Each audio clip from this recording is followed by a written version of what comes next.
Good afternoon, everyone, and welcome to the Ream Library.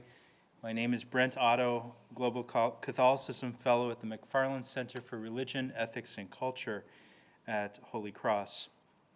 At its core, the McFarland Center exists to strengthen the intellectual and moral life of the campus and the community at large. We work in sustained partnership with faculty, students, and visiting scholars to support research, teaching, and public inquiry on questions of meaning, morality, and mutual obligation. Through faculty seminars, research fellowships, collaborative projects, and curricular initiatives, as well as public conversations such as today's, we seek to build an enduring scholarly community that connects individual work to larger institutional and global conversations. Today's program grows directly out of those commitments. I now invite our own Dr. Christopher Ray, Visiting Associate Professor of Early American and Indigenous History at Holy Cross, to introduce our guest speaker this afternoon, Professor Ray.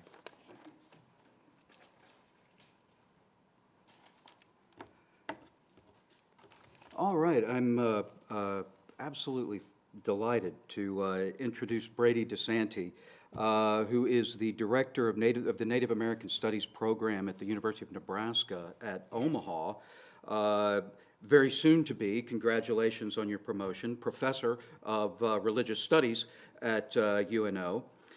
He received his PhD from the University of Kansas, and he's an enrolled citizen of the Lac Courte Oreilles Band of Lake Superior Ojibwe Nation, as well as a descendant of the Bad River Ojibwe. His fields of study are Native American history, Native spirituality, and pop culture broadly defined. He is the co-editor of a very important volume titled Understanding and Teaching Native American History.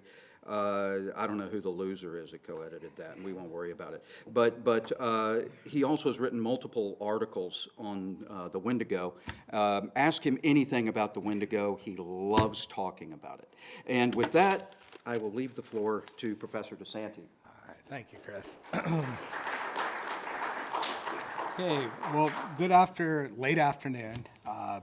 Thank you for coming for this talk. So I actually got the idea for this talk from a book chapter that will be coming out in a compendium on religion and film. And I have an interest, as Chris said, in pop culture and so forth, and there's been an explosion in the last 5-6 years on native cinema. I call it the new native cinematic renaissance. And what sort of distinguishes that from other movies and so forth that we've seen with Native people and themes is really a few major things, is that the recent sort of streaming films and series and movies are under nearly the exclusive creative control of Native scriptwriters and directors with Native actors and Indigenous actors and so forth. And the other important theme is that they're dealing with ideas and issues that take place in the contemporary era. For a long time, I think, when I grew up, the portrayal of Native peoples was always with non-Native actors, non-Native director, and it usually took place 100 to 200 years ago. So it sort of perpetually presented Indigenous people as a people of the past, without ongoing histories and complexities and so forth that lacked agency, sort of control of their destiny and so forth. And what I found is that this new wave of Native cinema, which includes the film I think some of you might have seen, Don't Say Its Name, which is a low-budget horror film, which I think actually does a pretty decent job of showing Wendigo ideas from a Cree and an Ojibwe standpoint. And then one of my favorite streaming series that was on for 3 years is Reservation Dogs. And then there was the Marvel limited series, Echo. And I think within some of these films, and you can find others and so forth, you'll find a good representation of Native values and spiritual traditions, sort of in unlikely places and so forth. And I think that what I would say with a lot of the new Native films and series is that they are sort of alive, if you will, with power. They sort of give us a window into Native spiritual traditions. Each film really starts to engage notions of both individual as well as communal balance. That's also a theme that we find in Native spirituality in general, is trying to live one's life or walk, your walk in life in a balanced way, one of equilibrium. We also see spirituality through kinship, ties, and obligations with human beings as well as non-human people. And I'll kind of touch upon that here in a moment. These films are really, I think, a good way for characters and sort of a window into how Indigenous people and Native people in general grapple with historical trauma while addressing basically larger sort of existential questions about the contemporary world and so forth. Each film sort of looks at some of the themes of agency, resilience, renewal, adaptability, and so forth through Native eyes, with their values in mind and so forth. And I thought I would just briefly here touch upon some important features for Indigenous spiritualities in general. And so I use this in the plural because you're probably all aware that there's no such thing as a Native American culture in the singular. We have today 565 federally recognized tribal nations just in the United States alone. That's not counting the many First Nations, Inuit, and Métis nations and communities in Canada. So this is not, first and foremost, an exhaustive list. I teach a class on Native American religions, and I just wanted to highlight some of the major themes that we'll find. First and foremost, there really is no word in any Native American religion or language for religion. Okay. Now, I was saying earlier to a friend that I do get paid to teach a class on Native religion, so it does exist, but it looks much different than perhaps what we're accustomed to in the West and so forth. I think one of those major distinctions that we find with Indigenous spirituality and what most people think of religion is that from a Western standpoint, we find these notions of the sacred and profane sort of separate. We like to at least see what we think is a distinction between religion and the ordinary. And for Native and Indigenous traditions, we see that the sacred or the extraordinary and the profane or the ordinary combined, sort of seamless. So it's very hard to see that distinction between them. And another thing that we want to be mindful of is that most Native traditions, spiritual traditions and so forth, are focused on living in the here and now. Okay, that they're not looking basically at the afterlife, although there are basically approaches to death and dying and so forth, but that these basically, the various rituals and ceremonies that you find are, from a Lakota standpoint, I've heard them say, we do these things so that the people may live, how to live in a good way in the here and now, and so forth. And there's different basically terms in Native languages that are sort of catch-all that would include ceremony, spiritual traditions, as well as language, culture, how you treat other human beings, as well as your other than human relatives and so forth. So the Ojibwe, which they refer to themselves, along with the Ottawa and Potawatomi, as Anishinaabe, they have this concept known as Mino Bamadawazin, to live a good life. And that, again, will refer to how you treat basically your human relatives, how you live on the, treat basically your spiritual kin, your plant and animal relatives, and so forth, and how you maintain personal balance and equilibrium. The Lakota, sort of equivalent to that, is Wichowan, which again basically is culture, language, art, ceremony, and so forth. And what all of these sort of have in common is balance, how to live and walk in a good way. The Dene, or the Navajo, as you may have heard, them referred to as, have the concept of Hojo, that everything is related, and that one action basically towards one aspect of the universe and creation affects the whole, kind of like the butterfly effect from quantum physics. And when a person basically is at balance with themselves and the sort of larger world that they live in, The Navajo say that you are walking in beauty, the beauty way, and so forth. So again, those key balance, the key elements are to live a good life, and these sort of admonishments and so forth sort of permeate every aspect of the native world. And that can refer to ethics towards other human beings, the non-human world, and so forth, plants and animals. So really what this is getting at here is that our concept in the West, we have a very limited conception of personhood. We equate it exclusively with human beings. And for Indigenous people, worldwide really, it's a global understanding, personhood is much more expansive.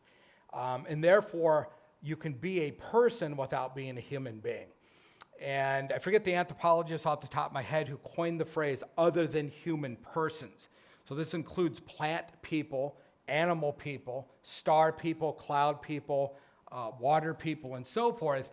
And one learns how these relationships between humans, which is one type of person, and these non-human persons, how these relationships developed through creation stories. And they usually also will talk about how these relationships are to be maintained. What are your kinship obligations and so forth?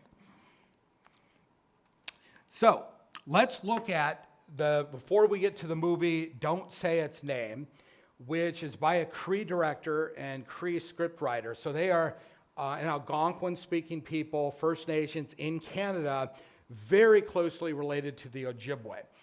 Their traditions on the Wendigo are pretty much the same. And so Don't Say Its Name does touch upon the Wendigo basically in a small Cree community. The movie was filmed in Alberta, and they do take some creative license with it. So the Wendigo traditionally is a cannibalistic spirit entity that's associated oftentimes with the freezing cold and the bitter winters of the far north. It can also stand as a metaphor for starvation. And also the absolute horror that many people, if you had to partake in human flesh through famine cannibalism, where if you were stuck basically and you had no choice but to consume a corpse, one would become possessed by the Wendigo. It is a term and concept that can mean multiple things simultaneously. So it's very hard to pin down and say exactly what the Wendigo is, because it's a spirit, and by its nature, within Indigenous thought world, spirits are malleable. They can metamorphose. They can basically change into human, animal form, and so forth in aspects of nature. So we do see the Wendigo in some depictions as this giant, rail-thin entity that sort of stalks the northern woodlands, taking off people who are by themselves, lone hunters, and so forth. And its appearance is pretty grisly. It has a heart of ice, and it's so consumed with human flesh that it will oftentimes, they say, will chew its own lips off, and the lips grow back and so forth. So I take from that, one of the Ojibwe authors, Basil Johnson, said that in Algonquin, it can mean he for himself. So the Wendigo can stand for gluttony, because the more flesh it consumes, its appetite keeps pace with its never satiated, which makes it a very good metaphor at the same time for colonialism. So you'll find many Indigenous people employ the Wendigo as sort of a symbol of, with manifest destiny, that the taking of Indigenous people's lands and so forth and resources, the more that was taken, the more was needed and necessary and desired and so forth. I've seen some interpretations that the Wendigo can refer to owl, one of its meanings. And at first glance, you'll say, what does a giant cannibalistic being have in common with the owl? Well, in most Indigenous traditions here in North America, the hoot of an owl was kind of foreboding. The hoot of an owl could forecast your death or the death of a loved one. Now, it didn't have to always be literally taken that way, but it was still ominous, and to also encounter a Wendigo meant death. A person who was possessed by the Wendigo, let's say they accidentally or intentionally partook in human flesh, they may still look human, but they have this sort of desire for human flesh and have a glazed over look, kind of like an owl. And then lastly, an owl is a carnivorous bird. It eats meat like a Wendigo does. So you have all of these different meanings, and some of those are at play in the movie Don't Say Its Name. And I'm going to go through this really quick. If there's time for questions, I am happy to elaborate on this. But part of Mina Bamadawasin for the Ojibwe, to live a good life, which includes basically ceremony, how you treat others, there's also an internal component to that. Most Indigenous people worldwide believe that human beings have multiple souls. Okay? The Hmong, the Indigenous people of Laos and Vietnam, believe in a total of 12 souls. Okay, that 3 are really basically most active. The Inuit of Alaska have 3 souls, and the Ojibwe and a lot of Great Lakes tribes believe we have 2 souls. And these have to be basically balanced throughout one's life for you to live in a good way, to Bamadawasin. One is the ego soul. This is the part of you that's responsible for your knowledge, your sort of rational thought, your reason, your self-awareness. This was housed in the heart region. Okay, so it's an inversion. You would think that part, the thinking part of yourself would be basically in the head, but it's in the heart region. And then you have what's known as the dream or free-floating soul that's active during dreaming. This sort of goes on flight at night. It's the creative side of you, the spontaneity, following your gut instinct and intuition. That is housed in your head region.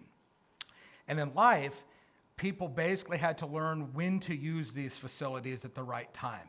And so the traditional oral tradition stories would have the trickster figure, in this case Nana Bazoo or Nana Bush, interacting with different people and so forth, where he had to use his spontaneity, listen to his dreams and his gut instinct at the appropriate time. Other times, those circumstances called for him to use logic, and reason and so forth. And oftentimes you can tell basically that one or both of these souls are out of balance if a person is showing Wendigo behavior. So the ego soul, the Wendigo basically in its giant form, chews its own lips off, so it's consumed and preoccupied with its own sort of satiation. The heart of ice shows it's selfish. Most Wendigos in stories travel alone. They're solitary, they're cut off from their fellow human, if you will.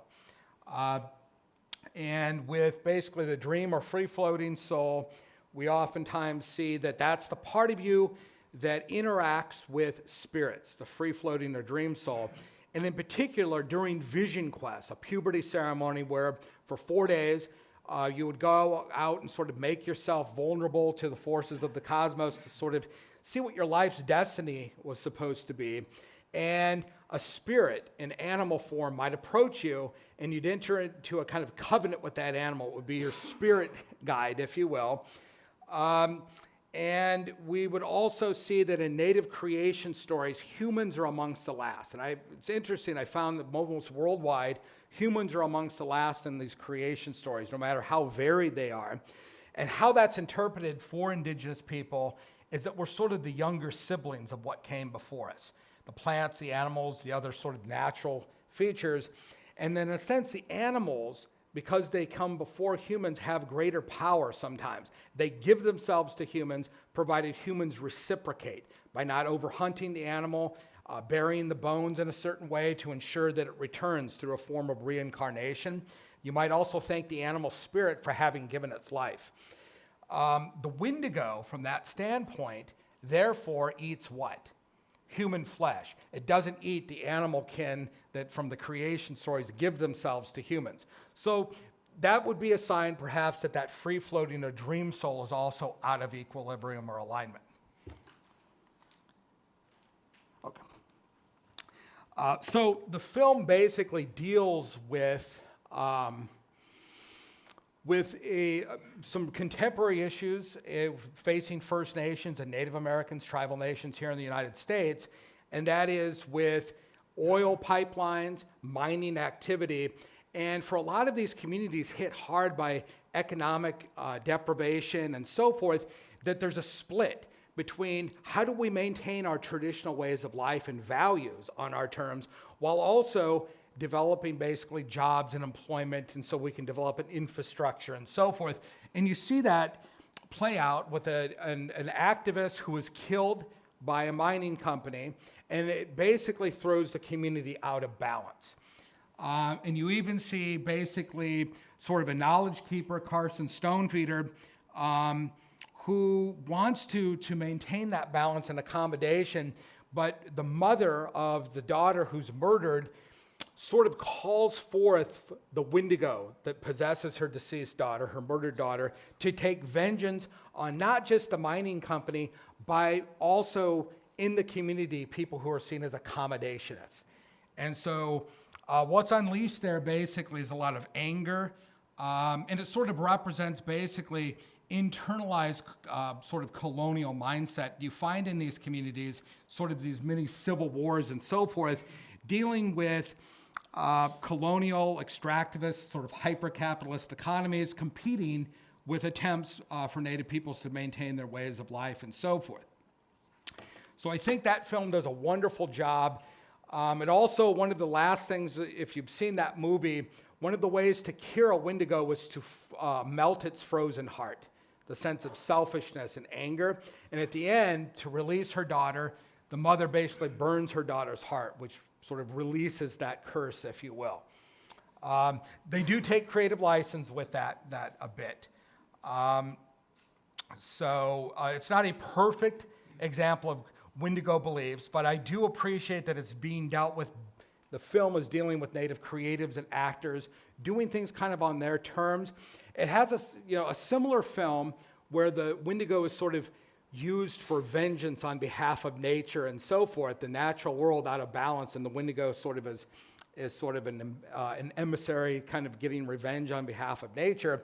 It's called The Last Winter, which deals with oil drilling in Alaska, at the Arctic Refuge and so forth. So, moving on to Reservation Dogs, I think a lot of people have seen this show. Again, it's basically Sterling Harjo is a co-creator.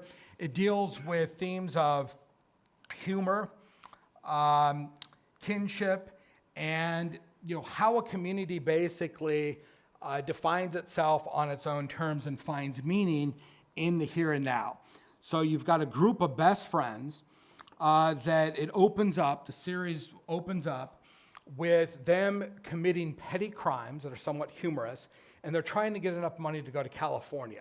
And we find out that one of their good friends, Daniel, had taken his own life. He had died by suicide, and that had been his wish that they all eventually go to California to sort of start over.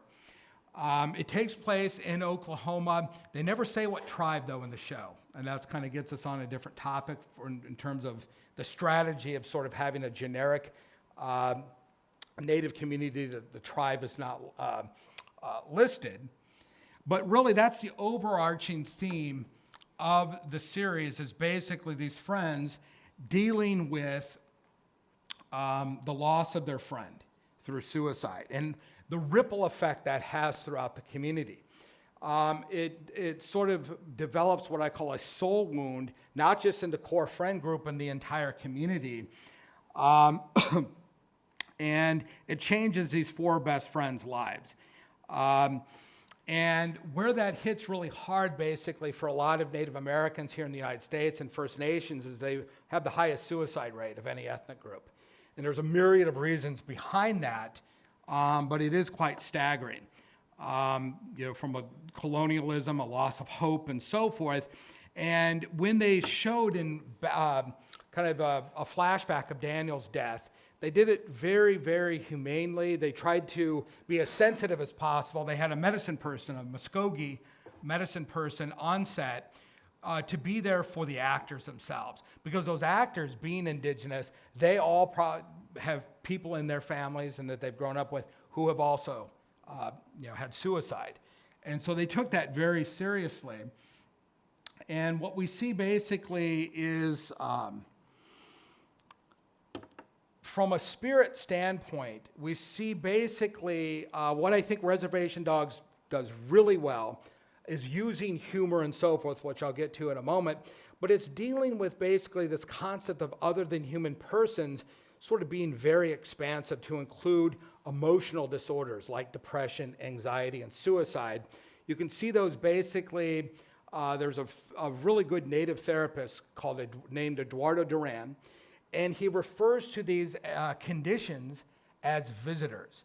So he gets his patients who are native to see these as temporary.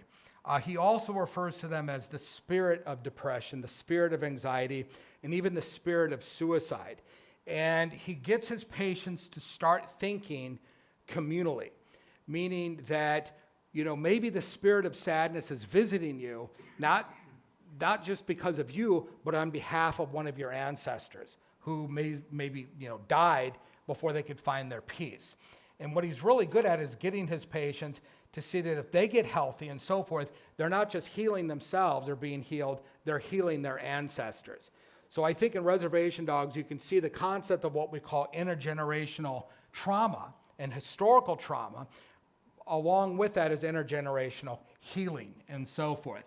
And I think one of the powerful scenes for that is each of those best friends, they do make it to California and they come back and they find healing by living out their lives, by reconciling with old enemies and so forth, strengthening kinship bonds with elders and so forth. And Daniel's mother's in prison. And what we see basically is one of the characters, one of the main characters, Willie Jack, is having a really difficult time dealing with Daniel. And she visits Daniel's mother, Hotkey, in prison, and they start talking about this intergenerational trauma and so forth. And Hotkey says, all of your ancestors, you think you feel alone and so forth, they're here with you. And all you have to do is call upon them. And there's a scene where basically, Willie Jack feels the power of her ancestors return in a very visceral way and so forth. And it's showing basically that sort of continuity between one's ancestors and their community and so forth. It does remind me that a lot of native ceremonies, indigenous and so forth, there's the communal dimension to healing.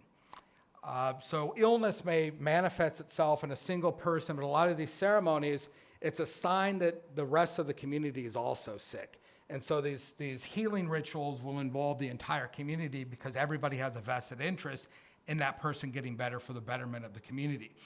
And I think this scene, and I think a lot of Reservation Dogs, is dealing with those themes in a way. The spirit of suicide, by the way, was discussed by this therapist that I mentioned, Eduardo Duran.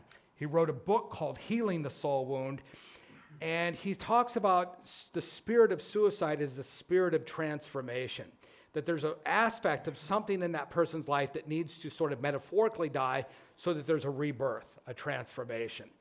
And, there's a few scenes in Reservation Dogs that come close to sort of them illustrating that, as much as they're mourning Daniel, some of them that are falling into deep depression start to see basically, these what we would call emotional disorders and so forth as entities that basically offer the opportunity for healing itself, and to also renew ties with their ancestors and so forth. But it's not all doom and gloom. I think if you've seen Reservation Dogs, there's a lot of humor. And that's a characteristic of Indigenous people, is that they can go through some of the most brutal experiences and still find humor and still laugh. And it can get pretty bad sometimes, in my experience, with just finding humor in the darkest of areas. And humor is seen as a kind of medicine, a kind of power that helps people basically cope and so forth. It reminds me basically of the concept Wakan, which is power in Lakota and Dakota cosmology. So that's basically the humor is paramount and so forth through it. So you have heartbreaking realities existing alongside native humor and so forth. There's a scene at the very end where one of the elders his burial is taking place. There's interspersed with joking, with great solemn speeches and so forth. There's a spirit played by Dallas Goldtooth, who is extremely crude and irreverent, but he also is taking care of one of the main characters, Bear, and he's giving him good advice. He's supporting him, but in the process of dealing with tragedy, there are also a lot of just gut-wrenching humor, if you will. And I think what they were so good at here is where I talked about the sacred and profane. I think humor is used in this way, that the artists in this series weave the timing and manner of humor with tragedies and sadness to dissolve barriers between the sacred and profane, and so forth. You also see a lot of emphasis in Native spiritual traditions that deal with respecting one's elders and abiding by kinship obligations. So I would say part of Native spiritual obligations are, bringing tobacco to an elder if you need their advice, or a medicine person, how you treat your elders, and so forth. And so you see throughout the series, one of the characters, Cheese is his nickname, goes to the hospital, and there's an old woman in there who mistakes him for her grandson, and he doesn't want to hurt her feelings, so he stays with her at her house, and by the time she figures out that it's not really her grandson, they've already adopted each other as kin, and so forth. You also see basically some of the younger kids resolving some of their feuds and so forth with their enemies, and some of the elders also basically resolve some of their disputes. And I had put here that these interactions demonstrate that true wisdom in Indigenous societies is harnessed mutually by elders and youth through a river that flows both ways, and through the upholding of intergenerational kinship bonds of compassion and humility. So I think you'll find Native spirituality in very creative ways in some of these examples, whether it be Don't Say Its Name, Reservation Dogs, and finally Echo, which came out in 2024, 5 episodes. There was I don't know how many people have seen that, but it deals with a character, Maya Lopez, played by Alaqua Cox, who's Menominee and Mohican. She's a comic book character created in the early 1990s. They changed her background from Cheyenne to Choctaw, the Choctaw Nation of Oklahoma. And the creatives, Marvel Studios, basically had Native script writers and so forth, and a huge Native cast, but they also worked very closely with the Choctaw Nation of Oklahoma to get the cultural beliefs right, creation stories, and so forth. And I just put here as a note that there is the Mississippi Band of Choctaw that is not part of this. So they are basically similar names, but different cultures. What I find really interesting here is in the comic book, Maya Lopez, who starts off as a villain, she's raised by Kingpin, Carlton Fisk, sort of the ultimate bad guy, and she finds out later that he had murdered her father. And so she turns on him, and there's this redemption arc in the series where she returns to Oklahoma with her family that she's been estranged from. And as she learns more about Choctaw culture and heritage, she's also, renewing her filial and kinship ties with her family. But in the comic book, she's deaf. And so this is also basically dealing with disability. And the actor is not only deaf, but she's also an amputee. And how they portray this is really well done in the show. They don't basically make it as a sign of weakness and so forth. It doesn't warrant sympathy. It doesn't, warrant her being seen as less than capable. So people will use sign language with her and so forth, but that's just basically emphasizing various character objectives rather than the disabilities. And one of the sort of connections that I saw with this series and Native Indigenous spiritual traditions is this concept known as the wounded healer motif. That most healers, you'll find a pattern that they've undergone some sort of illness, near-death experience, or emotional and psychological collapse that feels like a kind of death. And when they come back from that which they were suffering from, they have the ability to help others. And you see this basically I think, very strongly, basically, with Maya Lopez's character, that she's gone through hardship and great loss, and she's able to bring back, basically, sort of as a good example to her people. But getting to this theme, a person basically who undergoes this sort of shamanic crisis, as it's referred to as, there's a really good documentary that I use in some of my classes called The Horse Boy. And it deals with a neurodivergent kid. His parents take him to Mongolia on horseback, kind of horse therapy, working with Mongolian healers. And at the very end, they work with a healer to the far north named Ghost. And Ghost basically says he can help them and so forth. But interestingly enough, a translator tells the parents that they need to make Rowan, their son, a regalia and a drum. Because later in life, because of his suffering and so forth, he too will become a healer, or a, quote, shaman in life. So those are some things, I think, within Echo that I think you can kind of pick up on that notion. And one of the things that I think that Echo does a good job of as well is through the creation story of the Choctaw. So really quick, not only with native creation stories do we see that humans are amongst the last and that we're sort of understood as the sort of younger siblings of everything that came before us, that the actions of the plants and animals in those stories, we see that creation's a cooperative endeavor. And so those actions of those animals serve as a roadmap for how humans are to conduct themselves later as well. And then you also see that geographically, you'll find creation stories that have certain patterns or motifs. So for instance, in the Great Lakes and the eastern woodlands, we find what we call the earth diver motif.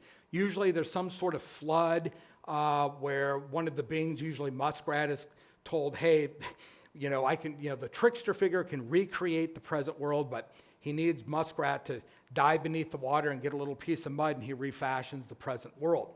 We also see in the Southwest, like with the Dene, the Navajo, the Apache, the Hopi, that creation is through emerging beneath different worlds up into this one. And what we see basically with the Choctaw and Southeastern tribal nations is a mixture of migration stories that making a long journey and the experiences you have along the way sort of create a sense of peoplehood and ethics and behavior and so forth, a sense of distinctiveness, and a mixture of emergence. So the Southeast is pretty unique in that way.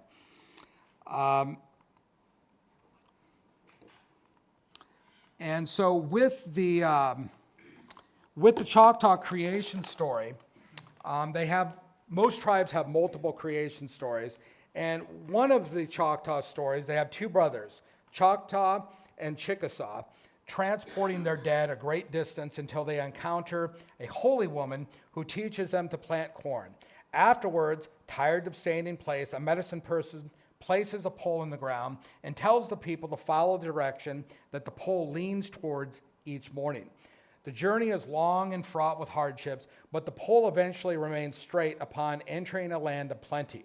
Their experiences along this great migration served to create a sense of distinct identity and, quote, peoplehood for what ultimately became the Choctaw and Chickasaw peoples. Choctaws eventually fashioned a giant mound and named it Nahi Wahia and built their home in its vicinity, the Choctaw Nation. The version of the creation story that Echo uses has the Choctaw emerging from this mound, Nahi Wahia, led by the first Choctaw, Chafa, a powerful woman who possesses remarkable spiritual gifts, which Maya Lopez, the main character, inherits. It's an accurate reflection of one of the Choctaw origin stories, although with Choctaw support. Marvel took some creative license as a way of more significantly connecting Maya to her traditions. There is no reference to a figure known as Chafa in the traditional story. She may, in fact, be a stand-in of sorts for Choctaw, one of the brothers featured in the migration story. But inserting an ancestor like Chafa into the narrative helps explain Maya's powers. She not only inherits the abilities from Chafa, she also receives gifts from other subsequently prominent Choctaw women throughout her matrilineal line. All of these women and their spiritual gifts are bestowed upon Maya, and they, quote, echo through her as she realizes these powers and demonstrates her deep and abiding kinship ties with her ancestors as well as her living relatives with whom she has reconciled.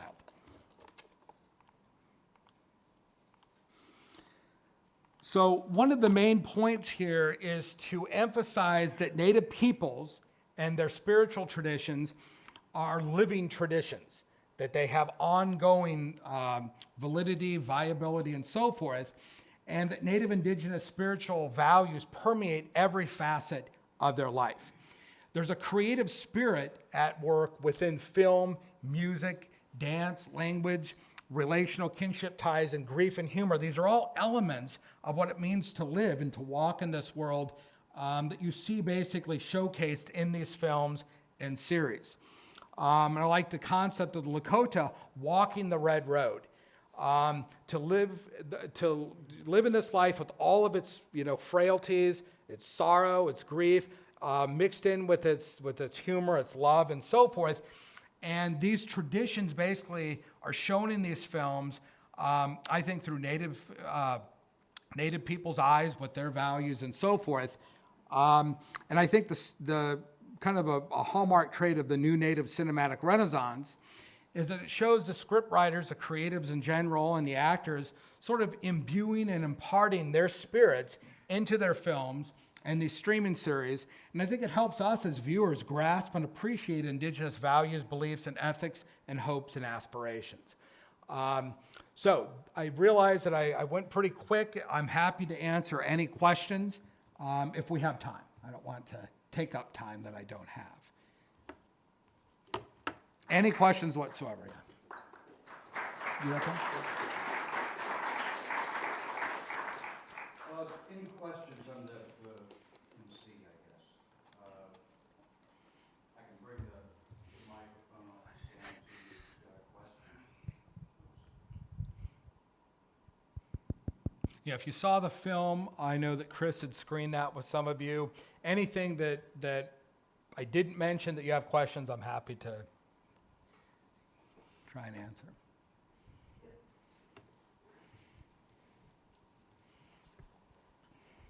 Good afternoon. Good afternoon. Thank you for coming again. Yeah. That was a great presentation. Thank you. My question goes to movies that depict Native Americans, like Killers of the Flower Moon. Although it's not written by a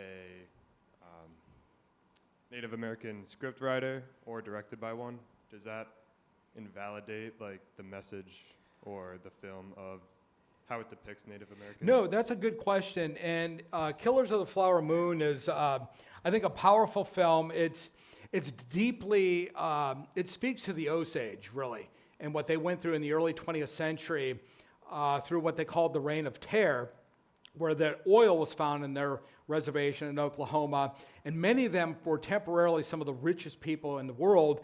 And some of their funds had to be held in trust, sort of a trust fund.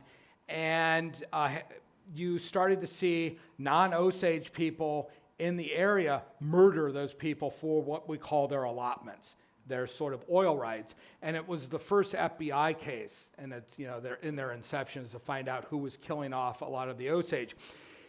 The Osage had been wanting to tell that story for a long time, and Martin Scorsese had been wanting to direct it. I think it demonstrates agency on the Osage because the first draft of that film by Martin Scorsese didn't center the Osage hardly at all. The main character, basically, she was in it for a few scenes. And one of the former Osage chiefs who just recently passed, Jim, he encouraged them to rewrite the script to more focus on the Osage. So it does basically, I think, does a great job of showing that Scorsese, the actors, Leonardo DiCaprio, they learned Osage. They really basically were authentic.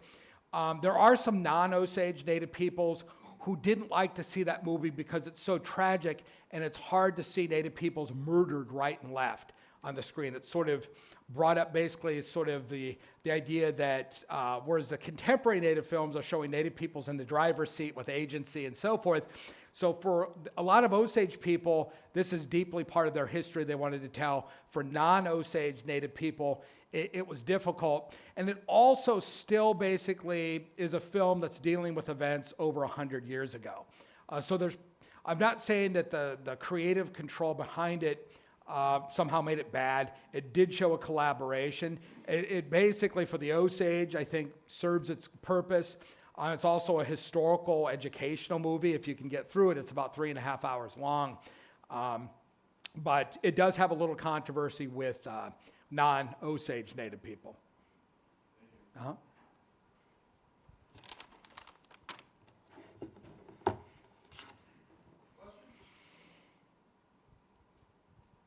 Oh, you got one over there.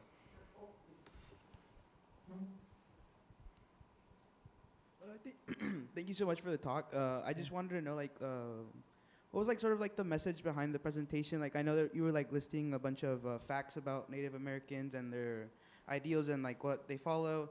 I just wanted to get a grasp on it, on what you wanted to convey with the presentation. Basically, the Native spiritual traditions don't really conform to what Western expectations of what religion is. I think a lot of times we expect there to see religion, you've got to have a scripture, you've got to have a distinct belief in an afterlife and a monotheistic God, and to an extent maybe focused on how do you get to heaven, how is one saved, and so forth. And for Native spirituality, it's much more about the here and now, how you live, how you treat elders, how you treat basically your other than human persons, maintaining balance. And I wanted to take some of those values and show how they are sort of infused in some of the new Native films and so forth in surprising ways. So it's really, my goal would be that if you do watch these films and series, that you are able to spot some of these values and spiritual traditions that you might have not seen before. Thank you so much. Uh-huh.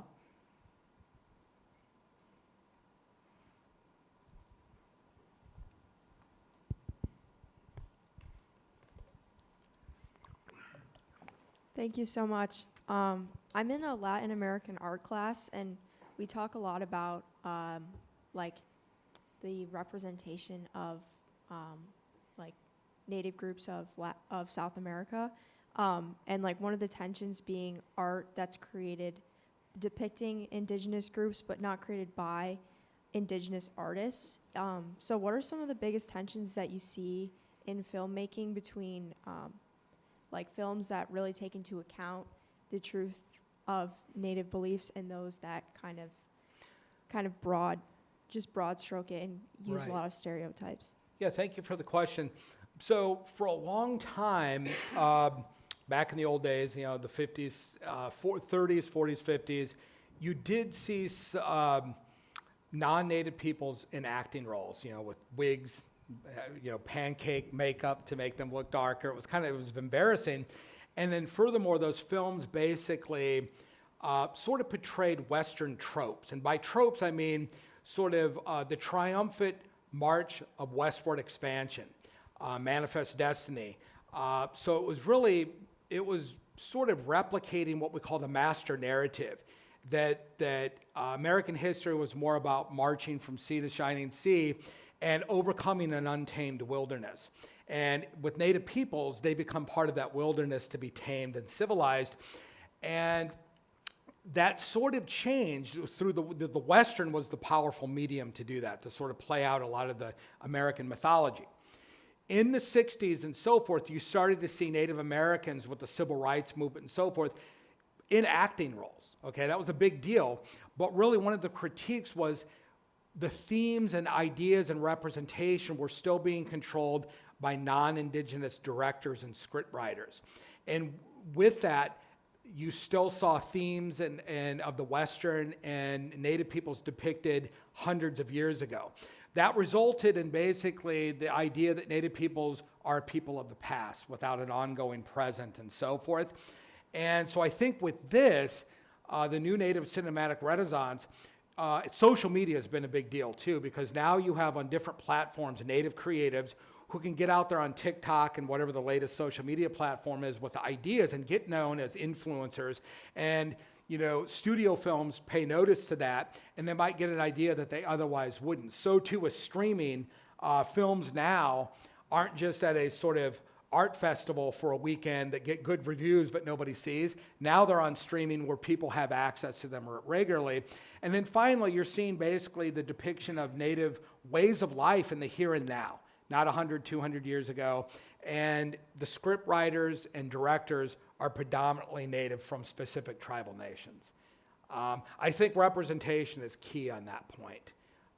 And of course, too, I'm not saying non-Native creatives can't be part of that, but now you're seeing really a necessity, a requirement to collaborate entirely, like with Marvel, what they did with Disney, what they did with Echo, and so forth.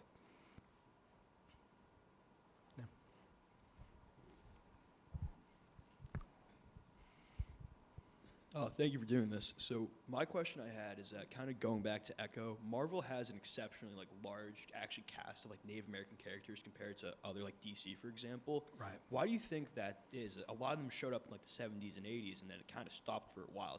And I've always been curious about how exactly that happened. 'Cause it's a really interesting moment in the comic actually when they all start kind of showing up, and a lot of them begin having prevalence as well, which is interesting. Right, that's a good question. And I would say that you had some Marvel comics writers and artists were deeply influenced by the civil rights movement, and sort of created characters that they felt were representative of the times and so forth.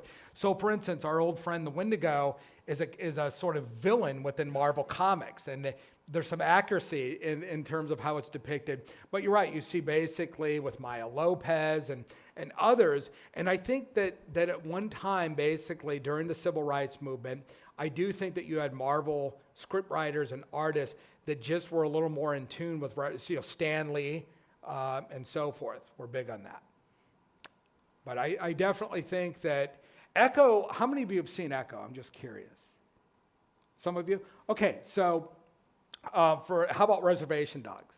Some of you on Hulu? Okay, so it's, I definitely think Echo was overlooked a bit. It sort of was just 5 episodes. But there's also been under Disney, Marvel, a cartoon that deals with, a Native character and so forth. And so, yeah, I think that it just stems from the creatives at that time were more in tune with representation or trying to do that. Oh, Chris? Hi. Thank you for doing this talk. This is super interesting. Something that stuck out to me was when you were talking about the Wendigo and the idea of cannibalism comparing with colonialism. And something that I'm learning right now in my global Iberian race is kind of the historical stereotype of cannibalism and the first encounters with colonialism, and how Columbus and other colonial people of that time kind of portrayed the first Native people as cannibals. And I'm wondering if there's been any sort of works in film or things that you've seen that have kind of worked against this stereotype and kind of worked in contrast with these ideas. Yeah, that's a great question. A lot of the colonial tropes basically portrayed Indigenous people collectively as at a lower stage of development, at the quote savage stage, and they were sort of, trying to slowly make their way through the barbarian stage, and one day they'd be civilized.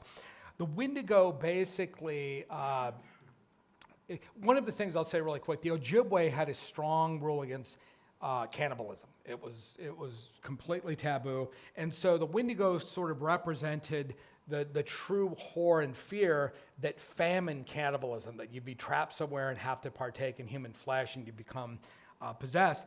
But I definitely think that the movie The Last Winter deals with that trope basically of nonstop environmental destruction, basically is like the Wendigo, and the Wendigo basically sort of arises out of that. Another good one is the movie Ravenous from 1999, and you get some people in the Sierra Nevada that are all Wendigos, and one of them gives a speech, and he's a really bad guy, but he says, come spring, there's going to be a flood of Americans, along the westward expansion, manifest destiny and so forth.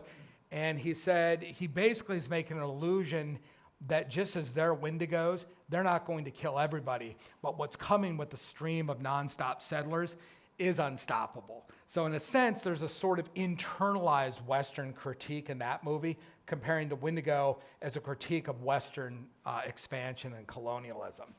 So I think Ravenous is one to check out on that.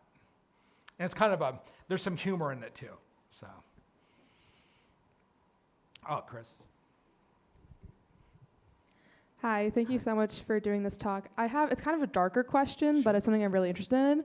Why do you think cannibalism is so taboo in some Native cultures, but not necessarily as taboo in others? Specifically, let's say like starvation cannibalism, like what was the plane crash in the Andes where the survivors had to eat people in order to survive? Alive. To survive, yeah. Those people weren't condemned for that because it was deemed necessary for survival. But if that took place, let's say, I think was it the Iroquois you said had a strict no cannibalism? Ojibwe. Ojibwe. How that would be very different if that was to happen in that community. Yeah, I think that you can find, worldwide throughout history, elements of not just human sacrifice, but sometimes cannibalism in various forms. And I think, though, to sort of try and overemphasize cannibalism with indigenous people plays along basically the tropes of the sort of ignoble savage stereotype that they were without civilization and so forth, and that those things were elevated and so forth. So I think it's basically I think a prejudice that you find as part of the colonial sort of conquest, the language used in the framing of indigenous people as backwards and uncivilized, and to elevate what makes a person so uncivilized, would have been cannibalism, overemphasized and so forth. So I think it's just part of that colonial dialogue that does it. But again, from a Western critique, I mean, you'll find within European history and so forth, cannibalism and so forth, that of course it's not really owned, as much, or it doesn't have quite the permanent stereotype that you're labeled as a cannibal. So.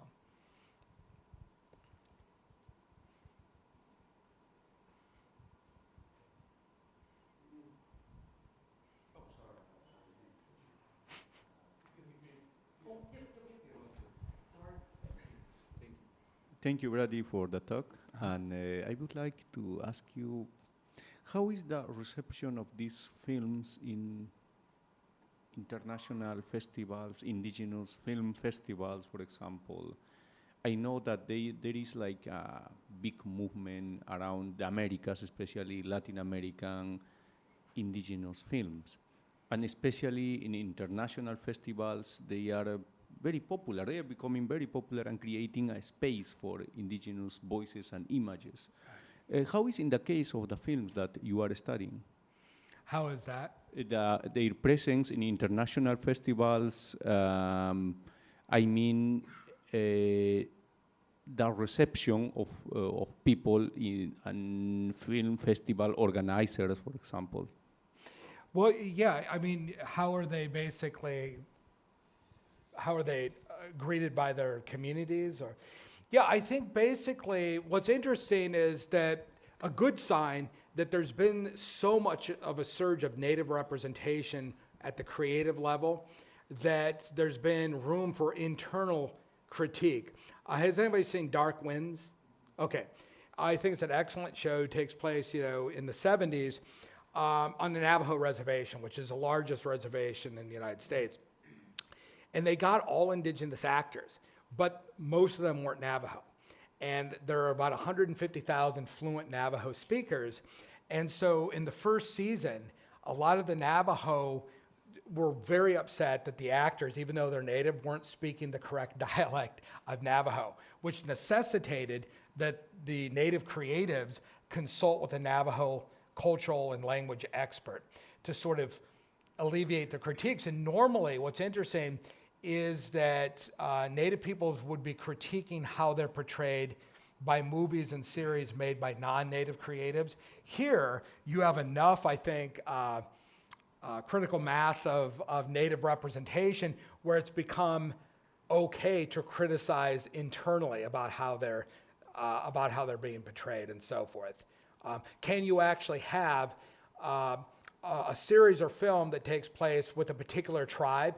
Is it okay to have actors who may be Native but not part of that tribe?